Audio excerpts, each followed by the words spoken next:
All right, today we're jumping into one of the most foundational stories in the book of Genesis. It's this incredible, raw story about doubt, about faith, and a really high-stakes deal that gets sealed in a way you won't forget.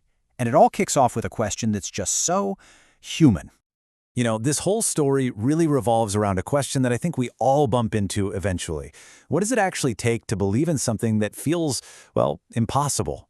And we're going to see exactly how this one guy, Abram, wrestled with that very thing when he was given a promise that just flew in the face of all logic. So let's meet our main character, Abram. God literally just shows up and promises him this very great reward. But Abram's reaction? It's not what you'd expect. No joy, no big thank you. Instead, you can just hear the exhaustion in his voice, the ache of a guy whose biggest dream is just gone. I mean, think about it. He's old, he's childless, and everything he's worked for is going to go to a servant. So yeah, his skepticism, totally understandable. And that right there, that sets up the core conflict of the whole story. So for our first section, we're going to look at this huge gap between God's promise and Abram's really tough reality. Okay, so let's really break this down. God tells him, hey, I'm your shield, your very great reward. But if you're in Abram's shoes, you're thinking, a reward? What good is that if I have no one to leave it to, right? His heir isn't even his own kid. It's his servant, Eliezer of Damascus. So for Abram, this big promise just feels hollow. It's a future without a family, without a legacy. So how does God respond to this really deep doubt? Well, he doesn't give him a lecture. He gives him a demonstration.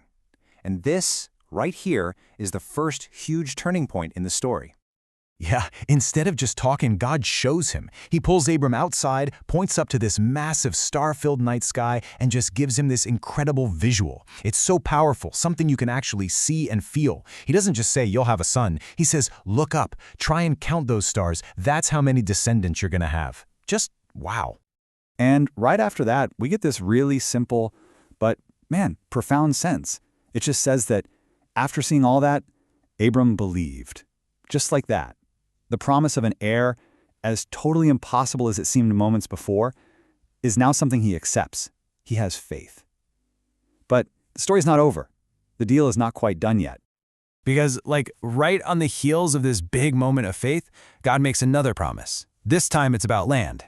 And, well, here comes another wave of doubt. And you can see the shift, right? He's just accepted this impossible promise of a son. But now God says, and I'm giving you all this land. And Abram's practical, human side just kicks right back in.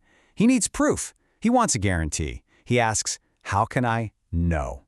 And you got to see, this isn't him losing faith again. It's him asking for assurance. And let me tell you, God's answer is wild. So to give Abram the certainty he's asking for, God sets up this ancient, super serious, and let's be honest, kind of bizarre ceremony. And okay, this is where the story gets really interesting. Okay, to really get what's going on here, we need a little context. A covenant back then, it wasn't just a pinky swear. It was a hardcore, legally binding contract. And this ritual, the one with the sacrificed animals, it was basically a way of saying, if I break my end of the deal, may what happened to these animals happen to me. So yeah, the stakes were about as high as they could possibly get. So God gives Abram these super specific instructions. Get a heifer, a goat, a ram, a dove, a pigeon. Then cut the big ones in half and lay them out, making a path right down the middle.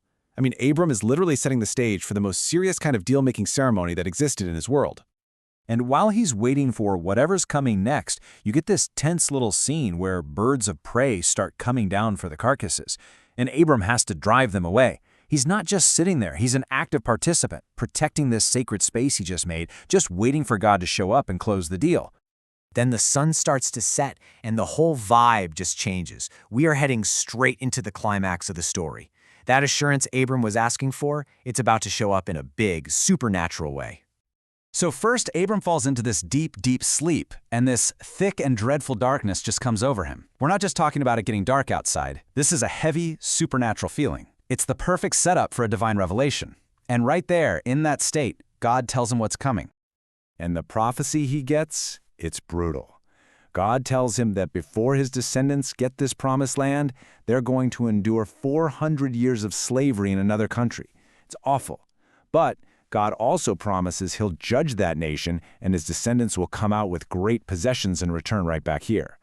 So it's this promise of an incredible victory, but it's wrapped up in this prophecy of really, really immense suffering.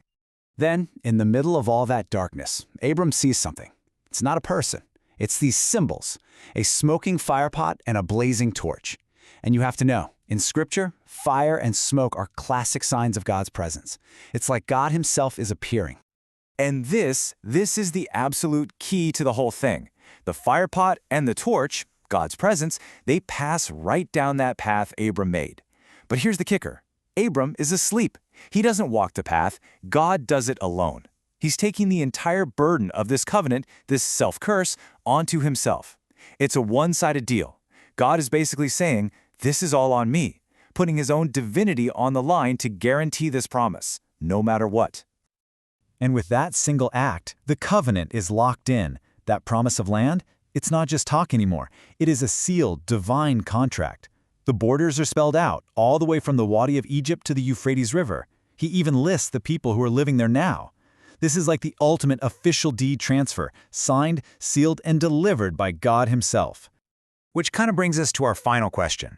I mean, think about it. This was a really specific, personal promise made to one guy thousands of years ago. So how is it that this ancient story about doubt and stars and this crazy fire ceremony, how does it still echo so powerfully today? How does it still shape identities, beliefs, and even the literal borders on our maps? Now that is something to chew on.